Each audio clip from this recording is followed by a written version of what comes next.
Hello, it is Dev Diary Day, and we're going to be having a look at the miscellaneous stuff and quality of life stuff coming in 1.4. But before that happens, I just want to let you guys know that starting on the 8th of August, so 8th of the 8th, Americans and Europeans can all, or Americans and the rest of the world, can all agree on what the number date format is. Whatever, I'm rambling.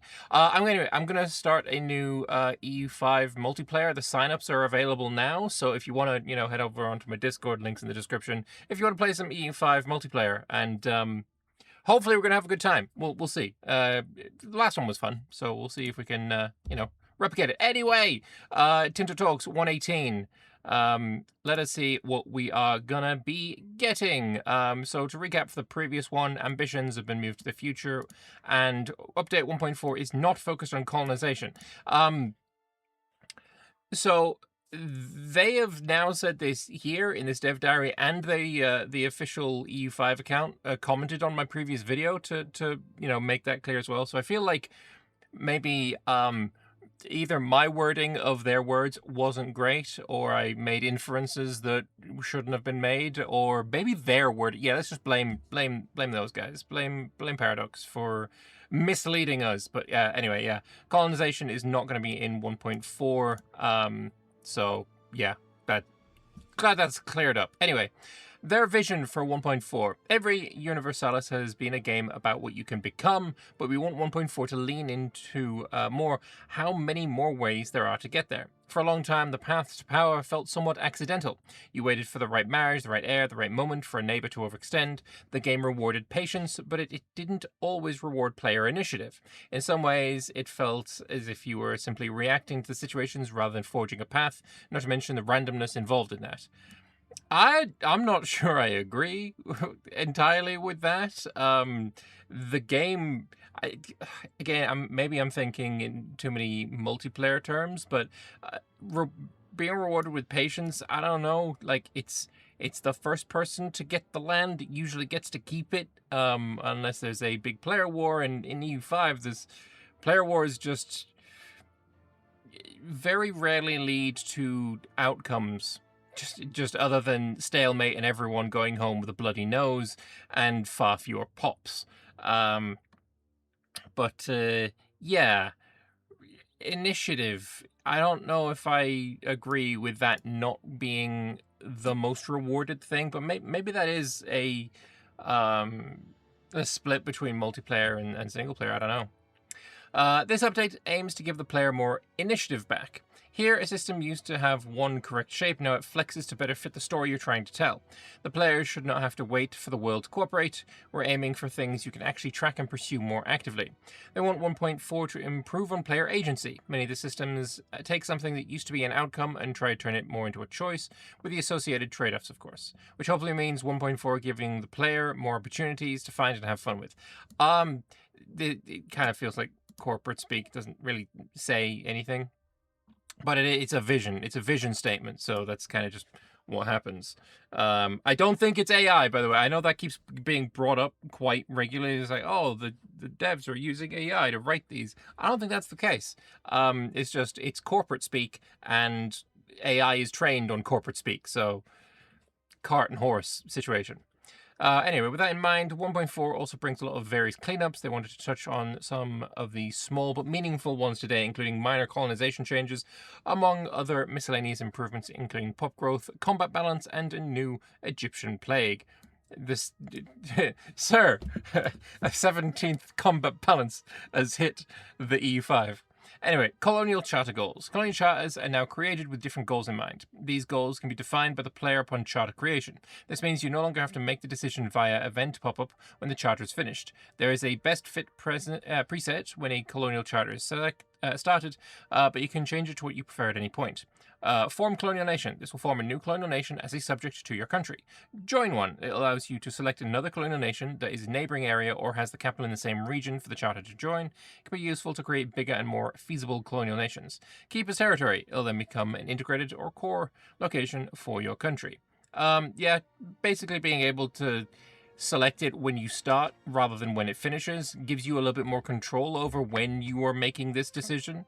Because if you're in the middle of a war and all of this keeps popping up, not great. not great. You're a little bit busy, especially again in multiplayer.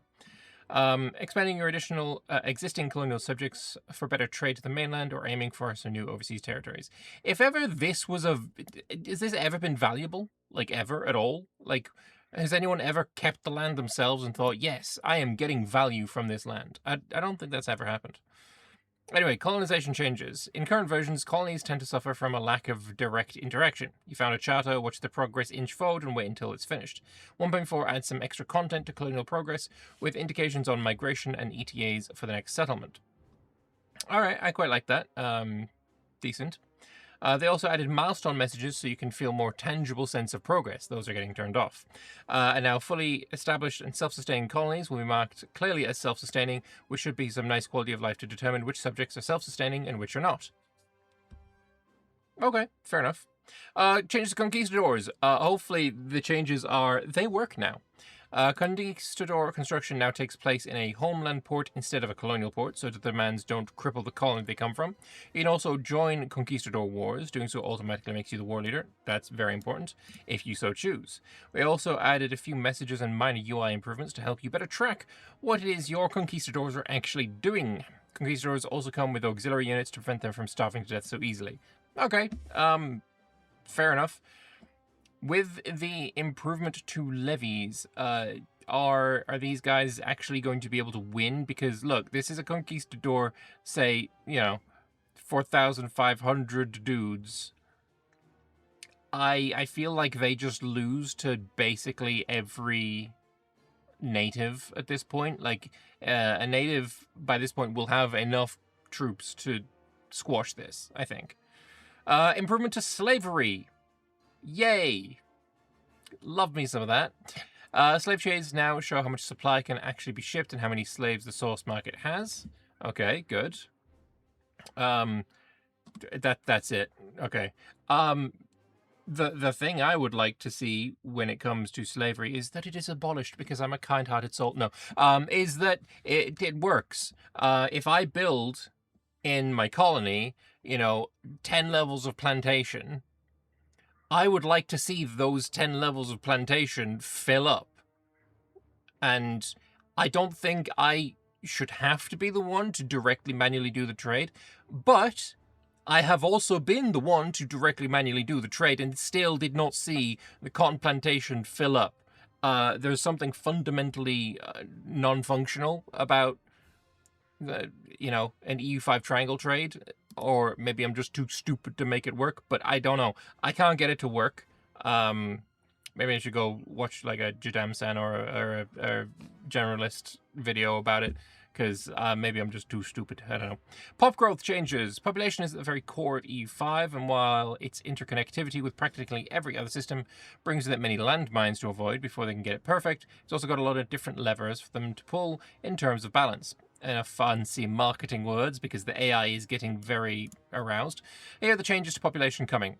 Pop growth now comes from actual food surplus rather than hoarded stockpiles. Okay, so how much you're growing, like this green number, rather than this full green, bar. How much you're growing surplus rather than how much you have. I am totally okay with this. That seems like a good system, for sure. Granary's got a massive nerf then, in that case. Because granaries used to be one of the most important buildings for pop growth. Now, not so much.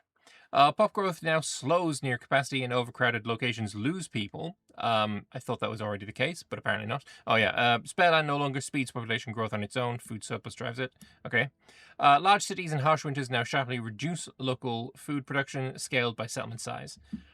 Okay, we'll see how it goes. We'll see how it shakes out. I'm worried that, you've made the granary completely useless, so I don't know about that one. But we'll see how it goes. They've also added the village granary. We made the granary useless, so we added a new granary as well. Hospitals and medical buildings no longer make a location totally immune to a disease. Built-up resistance is now capped. Okay. Speaking of plagues, we have the Egyptian plague. It's been a common thread of feedback that for a while, the Mamluks are a sleeping giant who never truly falls. Historically, they suffered from a variety of diseases at the time, so represent some of the turmoil. Egypt now hosts its own endemic disease, the Egyptian plague.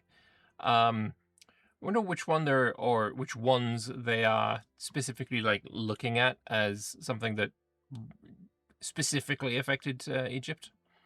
The Egyptian plague models fit. I should have just kept reading before I, opened mouth. The Egyptian plague models the 50-plus recurrent outbreaks the Mamluk Sultanate suffered between 1348 and 1517. It spawns roughly once every few years in the Nile Delta, occasionally spreads into the Levant, and crucially, runs on its own resistance track, which means the Black Death survivors get no immunity. We anticipate this should severely limit the capabilities of the Mamluks and hopefully serve as a fun challenge for players who want to suffer the offerings of the Egyptian plague. Father Nurgle is a very happy boy right now. While the aim is to keep the AI Mamluks from being a powerhouse every game, it will likely take a few balance passes so that playing Mamluks is still rewarding, even with the added challenge. This word implies that it was rewarding, and nope, the Mamluks are currently not rewarding. Mamluks are not guaranteed to crumble every game. There should be a believable amount of both instances. I'm curious if I, as an enterprising young European, say I'm playing as Genoa and I want myself a Nile colony or whatever, do I also suffer the Egyptian plague? Is this just no one now wants this land? I don't know. There are merc changes yet again. Cue once again the George Bush meme. In patches 125 and 131, mercenaries were very prevalent, and they felt, even after the nerfs to them in 131, they're still a bit too overpowered. They also wanted to give them some more uniqueness and agency attached to them, so they made the following changes. They now cost twice as much to hire upfront and 35% more in monthly upkeep. Of course they do. Of course. The yo-yo and the elastic band, they're never tiring.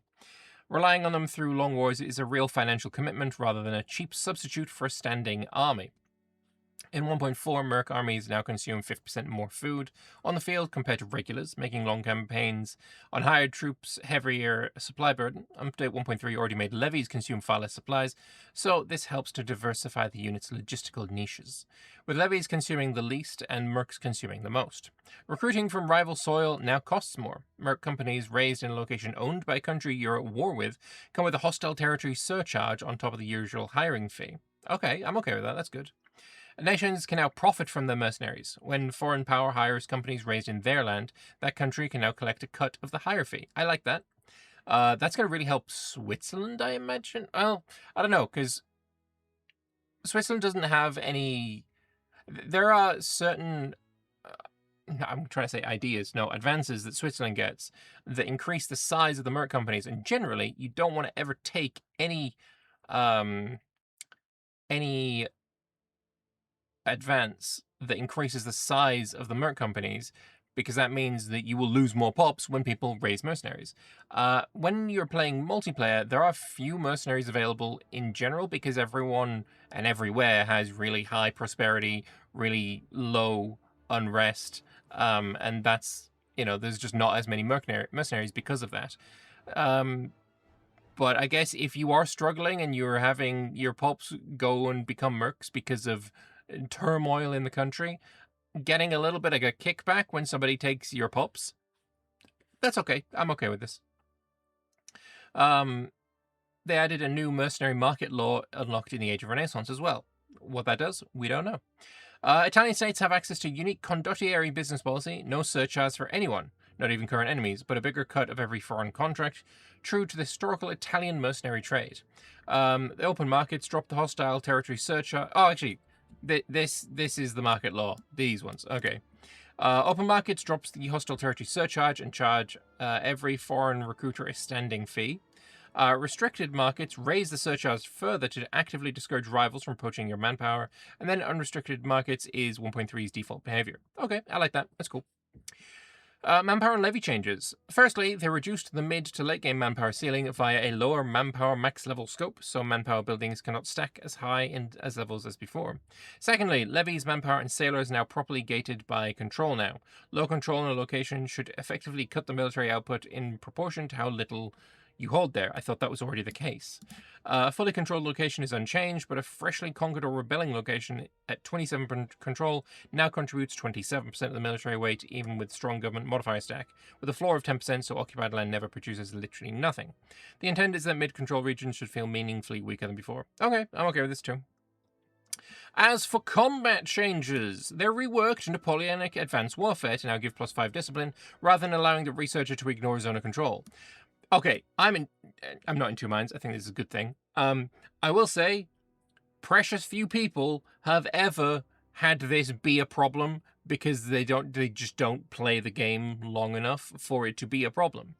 That being said, it being removed is a good thing because it was crazy that it was ever in the game to begin with. Absolutely insane that it was ever in the game to begin with. The very first time I saw it pre-release, I said, this is terrible. I remained very, steadfast and stubborn that that was the correct opinion. I am proved right by the fact that they've changed it. But also, while I think it was a terrible thing to be in the game at all, I also never found it to be a problem ever. So I don't know. But yeah, no, good. Get rid. It was ass. It was complete ass. While some people enjoyed the novelty of the advance, all 4 people, I guess, I don't know. Others felt it was simply unfun, didn't fit well. Ignoring zone of control also had a tendency to slow down late games dramatically, as pathfinding multiple armies was very heavy on processing times. Perfect reasoning, yes. Get rid of it for performance reasons. Cav was simply too strong as a standalone, with a combat power of 4 against infantry's 1 and accounting for cavalry's smaller regiment size. A cavalry unit was delivering 60% more combat per line battle slot than infantry all the way through to age 3, which made pure cav doomstacks a common build.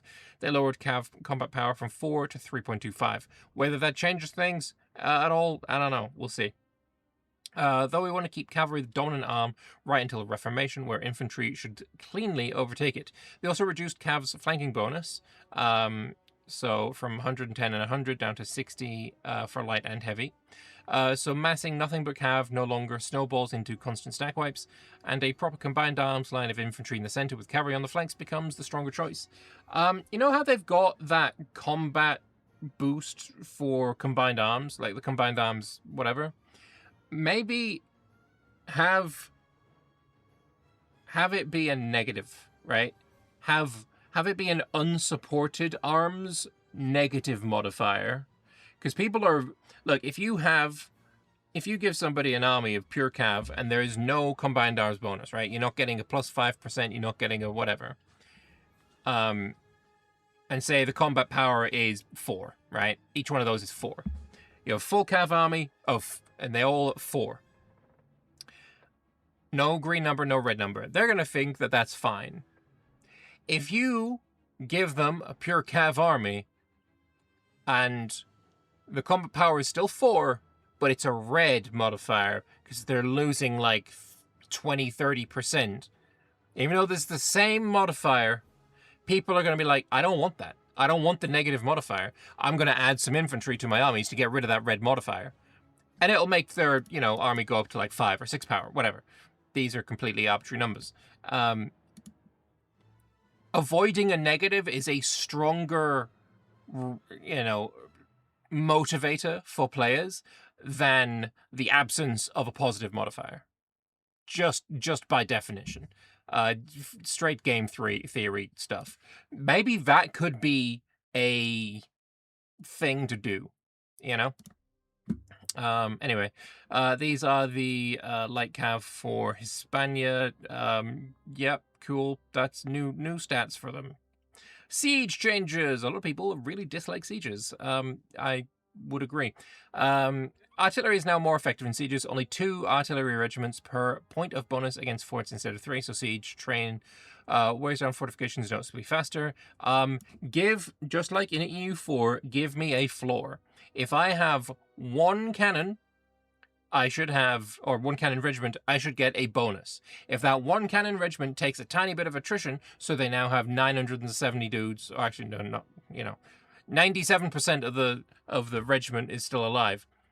In EU5, that means I get no bonus to my sieges, which is insane.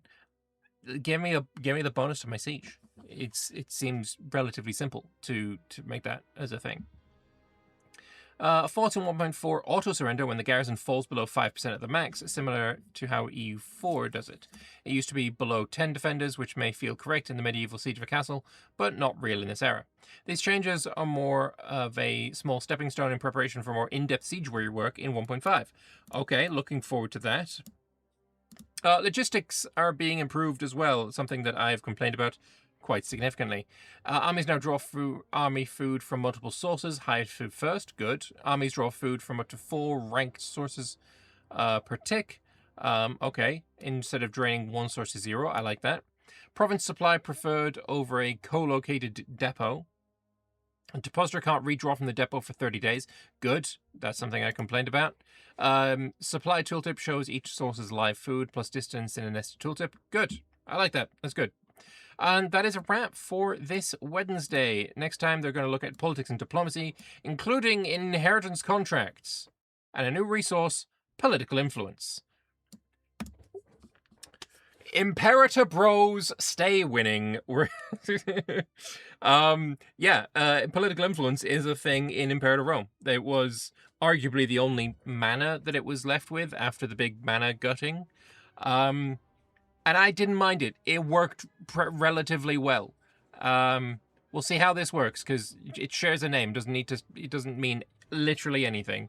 But we'll see how it goes. We'll see how it works. And hopefully this isn't the return of mana, but we'll see what happens. Let me know your thoughts in the comment section below. I'm going to refresh and see if there are any dev comments that we can glean some information from. There's one. There's one. Please fix the trade loop. It should be fixed in 1.4. Good. Cool. That's then essentially it. Yeah, let me know your thoughts, and we'll see how 1.4 shapes up. I will continue covering these dev diaries. Again, I've got an EU5 multiplayer coming up soon. I also might host an Anbanar and maybe a Warhammer EU4 game. I've been really into the Warhammer EU4 mod for a little while now, so that should be maybe something we could do. Anyway, head on to my Discord. There's going to be stuff happening. Thanks for watching. Hope you enjoyed it, and I'll see you next time. Bye.